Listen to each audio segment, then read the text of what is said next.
Collections, classics, customs, restorations. This is Crossroads Speed Shop. Hey, welcome back to the Crossroads Diecast Speed Shop. I'm Skip, and today in the shop, and in this episode, we have a little bit of something different than what I normally do here.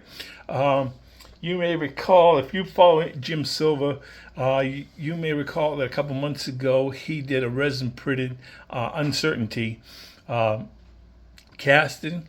Well, that's not casting; it's a 3D resin printing one that he got, and at the same time he was also given a second one that he gave away. And as things have it, I was fortunate enough to be chosen to receive that one. So I've got this uncertainty, and I've been wanting to do this. I've been sitting on the bench for a while now, and I've been looking at it, trying to figure out, even how to do it, because I've not ever done a resin printed one before. So this is my first time doing it. Matter of fact, I've watched Jim's video a couple times just to see some of the stuff he did, make sure I learned some things from there, so I don't make mistakes, and just kind of take his hints and everything. But again, it's a pretty cool little car. If you ever looked at the things about the uncertainty, it was really a neat custom design, and it really did well in competitions. It kind of fell off the charts, or out of sight, I guess, if you want to say, for a while, and then recently it was found. I know there have been several people who have made tribute builds to the uncertainty, and so I've been looking online. I found some pictures of what the car looked like, or at least some of it. It looks like it had two different colors at one time. It looks like at one time maybe an orange, and then later on it was repainted again with like more of a yellow or a goldish color. And so I haven't fully decided what colors I'm going to paint here. The biggest thing again is I just want to work on some stuff. I know Jim was talking about some of these resin lines. They're very fine here, but I guess they do show up when you put the primer on it. So I want to do that. Kind of neat. These wheels, the insides are separate from the tires themselves, so that's kind of good, because that way I can paint the tires and then I can work the wheels, and by doing that I'll be able to come up with the chrome without having it smear onto the tires, or the black from the tires smear onto the wheels. That's really neat. And of course the engine.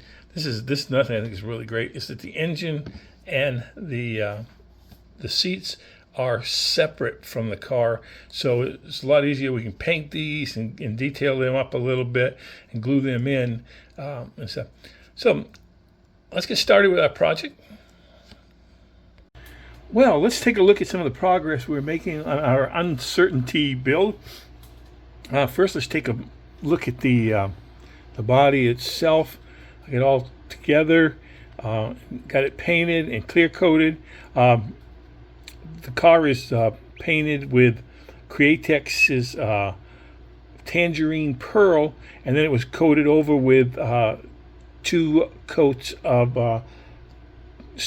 Candy 2O Grab Orange, just to kind of darken it up a little bit more. Then I added 2 coats of Diecast Graveyard's 2K Clear.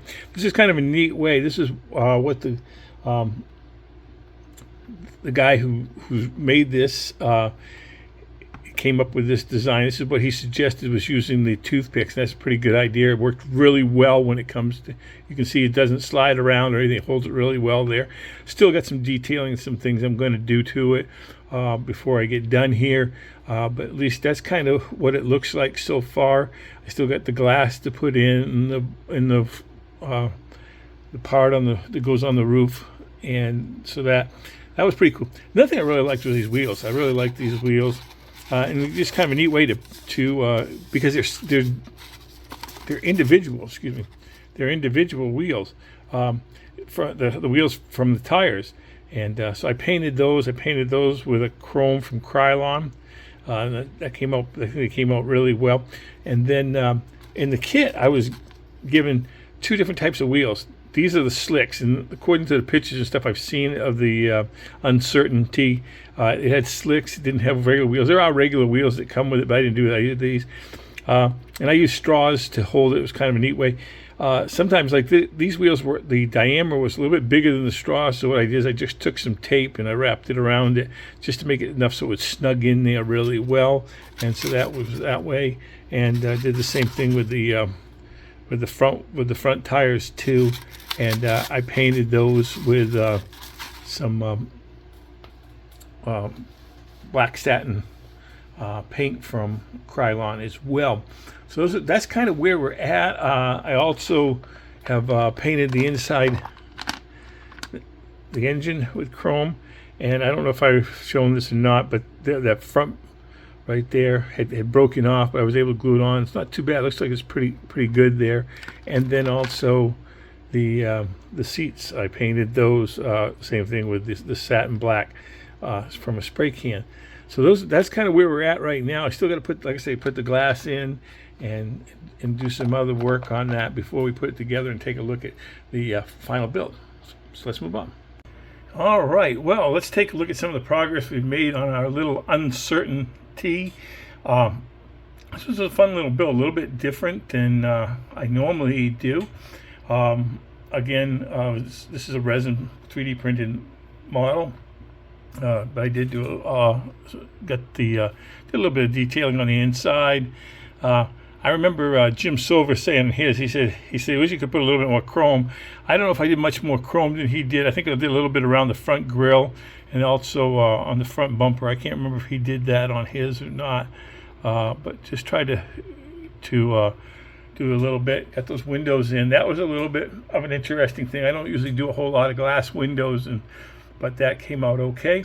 And again, chromed the engine, put a little bit of detail on the oil caps. That's about it on that. Wheels, I like these wheels. They got the wire wheels for the front, the bicycle type wheels. And that's exactly what it said that Scott did. He took some motorcycle wheels, not bicycle, but he took motorcycle wheels and put them on the front of the car. Again, the uncertainty, it began as a cartoon drawing. I found that out it was done by Steve Scott, and he was back. It was built back in 1965, or actually that's when it was first shown.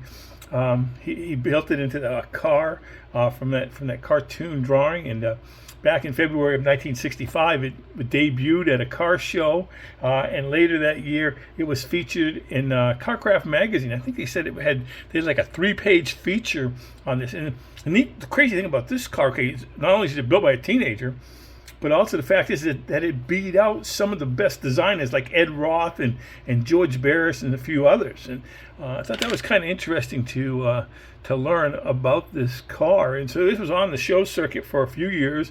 And then in 1970, I think they painted it gold. And from there, it kind of disappeared from the scene. And until earlier this year. Earlier this year, it was rediscovered or found or whatever by Bo. I think his name is Beckham or Backham in Van Nuys, California. They found it, and I think they were planning to show it at some car shows. I think they were first going to take it out, and before they restored it, they were going to take it and just show it the way it was, and then from there they were going to restore it to its original looks and stuff like that.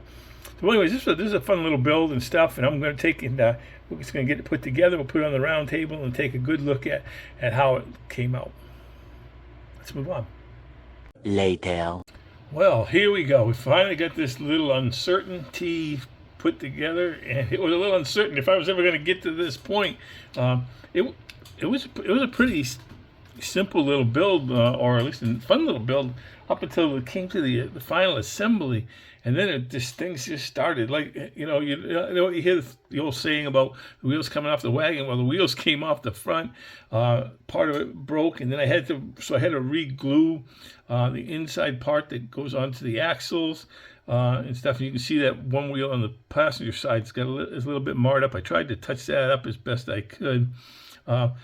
Ultimately, it's a fun little thing, and I really had a lot of fun building a 1/64th scale model on that. But sometimes you got to remember too, the resin parts are a little bit brittle, one of the stacks on the motor when it came, it was broken. It had broken up. But fortunately, it was just sticking on there as well.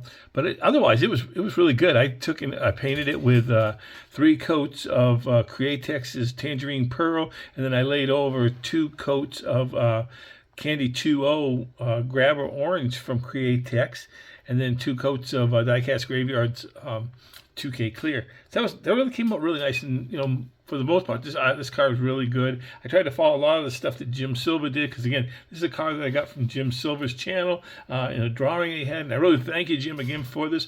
And I hope you'll check out Al, who's the guy who's the designer of this kit, over at hashtag JWFANEP on Instagram. I'm going to put something in the comments, or I should say in the description, so you can have that, as well as his eBay email address or whatever, so you can go to his site and see what he has there. Again, this was a fun little bit. I hope you enjoyed watching this. Hope you enjoyed learning some of the stuff about the Uncertainty. This is a really historic car, and it was a lot of fun to learn about this car and everything. Again, hope you enjoyed this build. Thank you to all of you who are viewers and subscribers. We really appreciate you for doing that. And as always, God bless, and thanks for stopping by the shop.